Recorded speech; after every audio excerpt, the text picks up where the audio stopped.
आपको दिखाएंगे मालवीय नगर का वोट मीटर। सोमनाथ भारती क्या इस बार लगा पाएंगे जीत का चौका, या सतीश उपाध्याय बीजेपी का कमल इस सीट पर खिलाएंगे? क्या कहता है यहाँ का समीकरण, सीधा देखिए मालवीय नगर से मेरी ये रिपोर्ट।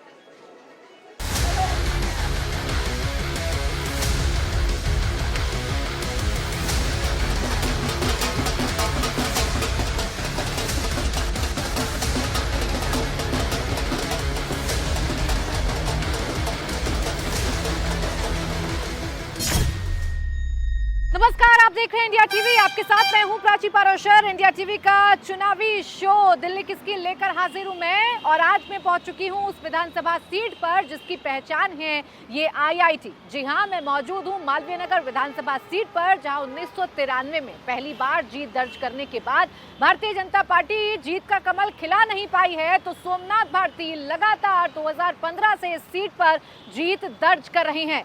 इस बार बीजेपी ने कैंडिडेट बदला, सतीश उपाध्याय को मैदान में उतारा है। अब देखना यह होगा कि सतीश उपाध्याय क्या इस सीट पर बीजेपी के सूखे को खत्म कर पाते हैं या नहीं। तो आइए चलिए मेरे साथ और देखिए क्या है यहाँ की सियासी राह।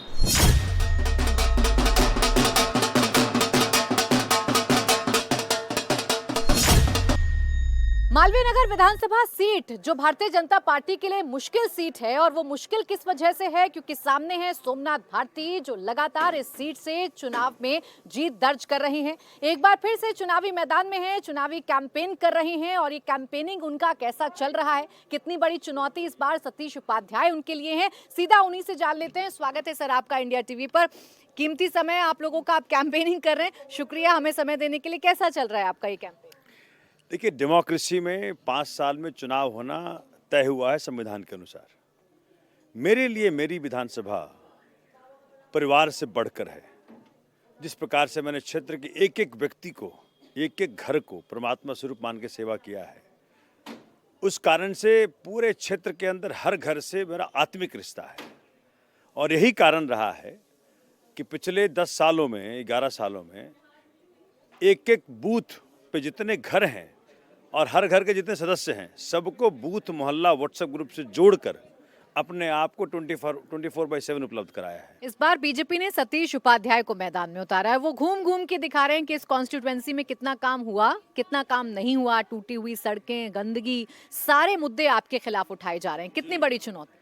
देखिए, 2 साल पहले एमसीडी में हम आए हैं, उसके पहले बीजेपी थी 15 साल से एमसीडी के अंदर। ये कूड़ा कबाड़ा जो है भाजपा क्रिएट किया हुआ है। भाजपा ने जो लेगेसी छोड़ी एमसीडी में, वो लेगेसी को हम डील कर रहे हैं। ये अगले बारिश के मौसम में जब आएगा तो एक बूंद है बारिश टिकेगा नहीं। मैं आईआईटी का पढ़ा लिखा हूँ, सारी जानकारियाँ हैं, टेक्निकलिटीज़ में सबसे उत्तम में हूँ। कैसे फिक्स होगा, फिक्स कर दिया हमने। नेक्स्ट बारिश में कृष्णानगर में, अर्जुन नगर में एक बूंद बारिश इकट्ठा नहीं होगा। ये हमने करके दिखाया। जब इतने काम आप लोगों ने किए हैं तो घबराई सी इस वक्त आम आदमी पार्टी नजर क्यों आती है? रोज एक नया मुद्दा, एक नया नैरेटिव प्रेस कॉन्फ्रेंस के जरिए गढ़ने की कोशिश क्यों की जाती है? देखिए, घबराया कौन है सबको मालूम है, किसके चेहरे पे सिकन है सबको मालूम है। कौन देख पा रहा है कि भाई चौथी बार फिर हार होगी हमारी।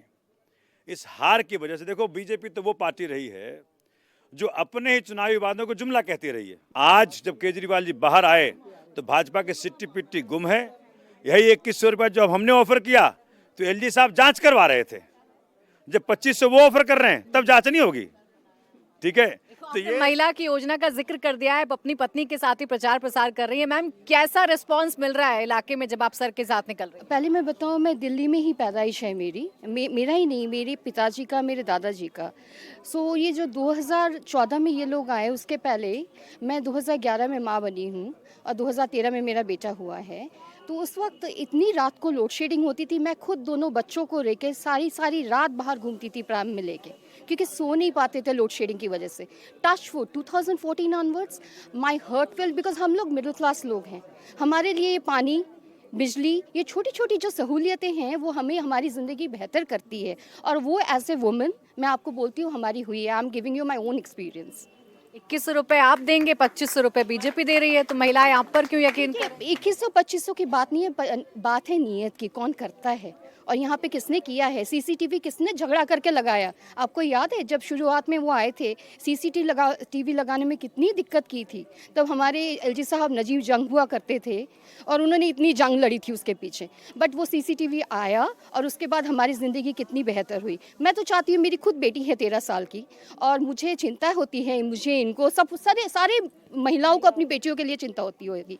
तो हम चाहते हैं कि दिल्ली और सुरक्षित मिले, दिल्ली को पूर्ण राज्य का वो मिले और हमारे लिए अरविंद जी जो कर रहे हैं वो मैं क्या बताऊं, हमारी तो दिल से उनके लिए धन्यवाद निकलता है। एक आखिरी सवाल बस मेरा आपसे, इतने सारे काम लेकिन फिर भी इन चुनावों पर सनातन की पिच क्यों तैयार की जा रही है? राम और रावण की एंट्री क्यों हो गई? देखिए क्या मुसीबत है, जिसके पास काम नहीं है ना, जो कहता है कि हम हिंदू हैं, आज हिंदू बनने में कंपटीशन हो रहा है, ठीक है, लेकिन मैं तो देख देख हैरान रहता हूँ कि जो भगवान श्री राम के जो आदर्श थे उस पर चल कौन पा रहा है। भगवान श्री राम के राज्य में जो राम राज्य था, उसका कॉन्सेप्ट क्या था? हर व्यक्ति को बराबर की सुविधाएं मिले। आज अगर सबको शिक्षा उपलब्ध करा पाए भगवान श्री राम के राम राज्य की तरह, तो केजरीवाल जी हैं। हर व्यक्ति को स्वास्थ्य सुविधाएं उपलब्ध करा पाए, वो केजरीवाल जी हैं। हर व्यक्ति को परमात्मा स्वरूप मान करके बिजली, पानी, हमारा फ्री बस सेवा, तीर्थ यात्रा कराया, केजरीवाल जी हैं। तो कुछ तो करके दिखाओ जो आपको सिद्ध करे कि भाई खाली कहने से होगा। तो जब सत्य तब हो पाएगा जब जनता के लिए कुछ करके दिखाओगे। क्या करके दिखा रहे हो? इसलिए आज सबको देख पा रहा है कि राजनीति को, काम की राजनीति किसने बनाया, राजनीति को भगवान श्री राम के आदर्शों पर चलकर किसने दिखाया, सबको मालूम है, सबको ज्ञात है। इसलिए जनता से कुछ छुपी हुई नहीं है और यही कारण रहा है कि नाक के नीचे, भाजपा के सेंट्रल गवर्नमेंट के नाक के नीचे 3 बार दिल्ली की जनता ने आम आदमी पार्टी की सरकार बनाई है और चौथी बार बनाने जा रही है। शुक्रिया आपका हमसे बातचीत करने के लिए। तो नेता के अपने अपने दावे हैं, लेकिन नेता जब जनता के बीच में जा रहे हैं, उनके दावों वादों को कैसे लिया जा रहा है ये भी जानते हैं।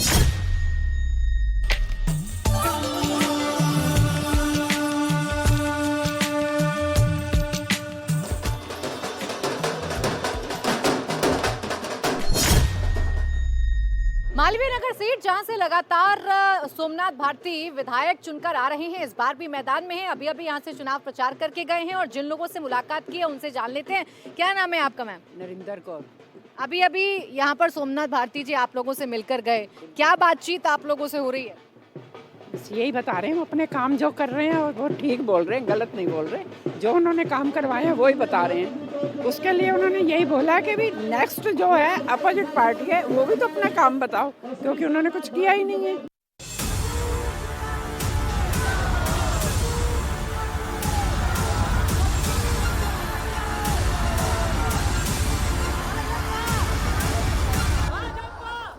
मालवीय नगर विधानसभा सीट पर इस बार कमल खिलाने की जिम्मेदारी है बीजेपी के वरिष्ठ नेता और बीजेपी दिल्ली की कमान संभाल चुके सतीश उपाध्याय जी के कंधों पर। बहुत स्वागत है सतीश जी आपका इंडिया टीवी पर। मैं देख रही हूँ कैंपेनिंग चल रही है, सामने सोमनाथ भारती हैं जो लगातार यहाँ से जीत दर्ज कर रहे हैं। कैसी चल रही है आपकी कैंपेनिंग? आप देख रहे हैं कैंपेनिंग में यहाँ हौजरानी में हूँ और लोगों का समर्थन, लोगों का स्नेह, लोगों का आशीर्वाद मुझे मिल रहा है।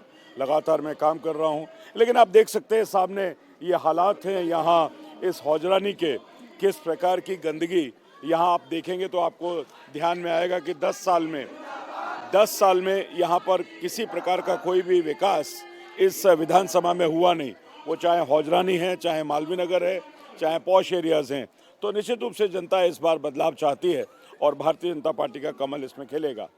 सोमनाथ भारती कह रहे हैं कि उन्होंने 10 सालों में इतना काम किया है जो बीजेपी सोच भी नहीं सकती। सारी योजनाओं का गुणगान भी कर रहे हैं और जनता के बीच में जाकर फिर से हैट्रिक लगाने की बात कर। आप ये देखिए ना, ये विकास आपको सामने दिखाई दे रहा है। आप तो अचानक आए हैं, पूरा आप कैमरा जूम करिए, सामने दिखाई देगा। पूरी सड़कें यहाँ टूटी हुई हैं और गलियों का बुरा हाल है, पानी यहाँ भरता है। आप ये सामने कहीं देखेंगे टूटी हुई सड़कें आपको दिखाई देंगी। चुनाव प्रचार चल रहा है, साथ ही साथ मुद्दों की बात भी सतीश जी कर रहे हैं, लेकिन की जहाँ तक उन्होंने बात की है, केवल उन्होंने तो हमेशा सनातन का विरोध किया है। सनातन का हमेशा वो विरोध में रहे हैं। राम मंदिर जब मिला तब उन्होंने विरोध किया और उन्होंने रामचरितमानस के तथ्यों को भी तोड़ मरोड़ के पेश करने का काम किया है। उन्होंने कहा कि रावण स्वर्ण मृग बन गया। अरे कम से कम रामचरितमानस का वो देख तो लेते कि रामचरितमानस में क्या है, हमारे धर्म ग्रंथ हैं, उसके बारे में सही जानकारी लेते कि मारीच कौन था और रावण ने क्या किया था उनको मालूम नहीं है। जिसको सनातन की जानकारी नहीं और केवल वोटों के लिए केवल सनातन वोटों के लिए केवल इस तरह की बातें करना, ये उनकी राजनीति का हिस्सा है। जहां आप जाएंगे आपको इसी तरह के हालात। अब वो कह रहे हैं कि 10 साल से यहाँ पर हैं और उनको एक बार और दे दीजिए। किस लिए? क्या किया आपने? आपकी उपलब्धियां क्या हैं? जीरो उपलब्धि हैं। अरविंद केजरीवाल ने पोस्टर लगा रखे हैं, एक आखिरी सवाल जिसमें उनका नाम है सीएम के तौर पर, क्वेश्चन मार्क लगाकर पूछ रहे हैं कि दिल्ली का चेहरा कौन है, बीजेपी का चेहरा कौन? आप दिल्ली के चेहरे की चिंता मत करिए। आप दिल्ली के चेहरे की चिंता मत करिए। बहुत बहुत धन्यवाद आपका, बहुत बहुत धन्यवाद। आप दिल्ली के चेहरे की चिंता मत करिए। आपका चेहरा तो बदरंग हो चुका है, आपका चेहरा तो जेल में जा चुका है। आप बेल पर हैं, आप बेल पर हैं, आप बेल पर हैं और बेल पर रहने वाला दूसरों के चेहरे की बात करे, ये कैसी विडंबना है। आपका उप मुख्यमंत्री जेल में, आप खुद जेल में रहे और आप अभी बेल पर हैं और हमारे चेहरे की बात करते हैं। हमारे पास चेहरा भी है, हमारे पास नीति भी है और नीयत भी है। हमने हरियाणा में, हमने छत्तीसगढ़ में, मध्य प्रदेश में, हमने सब जगह अपने बिना चेहरे के चुनाव लड़ा और शानदार मुख्यमंत्री दिए हैं। दिल्ली में भी हमारे पास ऐसे मुख्यमंत्री हैं। अब मैं आपको ये दिखाना चाहता हूँ, ये सीवर है, इसमें कोई अगर पैदल चले, गड्ढे बने हुए हैं, बाहर से पानी जा रहा है इसमें।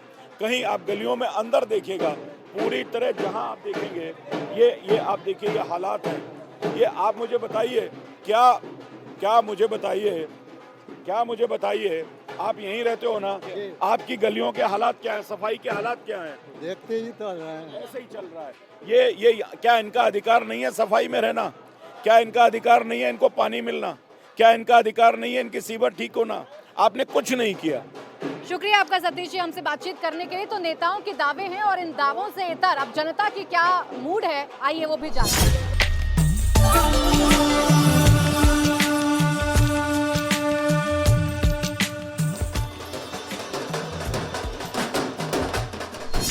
आपका क्या नाम है? नीलम। आप बताइए क्या कह रहे हैं नेताजी जब आप लोगों के पास आ रहे हैं? अब तो सब आप लोगों के पास आकर वोट मांगेंगे। वोट मांग रहे हैं, हाँ वही ना। अब जब जीत जाएंगे तब देखेंगे ना क्या कर रहे हैं। वैसे तो इन्होंने किया है, अब आगे देखो और क्या करते हैं। तो किस पर यकीन है इस बार? दिल्ली किसकी, बीजेपी की या आम आदमी पार्टी की या कांग्रेस? कुछ नहीं कह सकते अब। ये तो चुनाव के बाद ही पता चलेगा क्या हो सकता है ना। दोनों का ही जोर है। टक्कर लग रही है। हाँ, बीजेपी का भी जोर है। देखिए बीजेपी और आम आदमी पार्टी में टक्कर की बात कही जा रही है और यहीं से अभी सोमनाथ भारती होकर गए। सर आपका क्या नाम है? महेंद्र गुप्ता। आप बताइए गुप्ता जी, इस बार दिल्ली किसकी लग रही है? दिल्ली साइलेंट वोटर तो इसके साथ है, आम आदमी के साथ, लेकिन जो लहर लग रही है वो बीजेपी की लग रही है। लहर लग रही है बीजेपी की, तो क्या निकाल लेगी बीजेपी इस बार? 80% चांस है। और इस सीट पर सोमनाथ भारती या सतीश उपाध्याय? यहाँ सोमनाथ भारती जीत सकते हैं, लेकिन बाकी जो ओवरऑल दिल्ली पे लग रहा है वो बीजेपी लग रही है। तो फैक्ट वाली बात है, ये नहीं कि किसकी तारीफ करने वाली बात है, जो दिख रहा है माहौल पे। हम भी मार्केट में रहते हैं, जैसे लोग जो पहले केजरीवाल जी के साथ थे इस बार इतने लोग नहीं हैं, जो फैक्ट वाली बात है। और मेरे को तो यहाँ सब जगह गंदगी दिखाई देती है और हमारे वहाँ को तो बड़ा साफ सुथरा इलाका है। मेरा तो मुंह तक खराब हो गया, देखिए गंदगी के हमारे। मालवीय नगर विधानसभा सीट पर एक बार फिर सोमनाथ भारती अपनी जीत के सिलसिले को बरकरार रखना चाहते हैं, तो सतीश उपाध्याय उनके जीत के इस रथ को रोकना चाहते हैं। अब तो ये 8 फरवरी को ही तय होगा कि यहाँ खिलता है कमल या चलेगी झाड़ू। फिलहाल मालवीय नगर से मेरे साथ आज के लिए बस इतना ही। फिर होगी आपसे मुलाकात दिल्ली की किसी और विधानसभा सीट के साथ।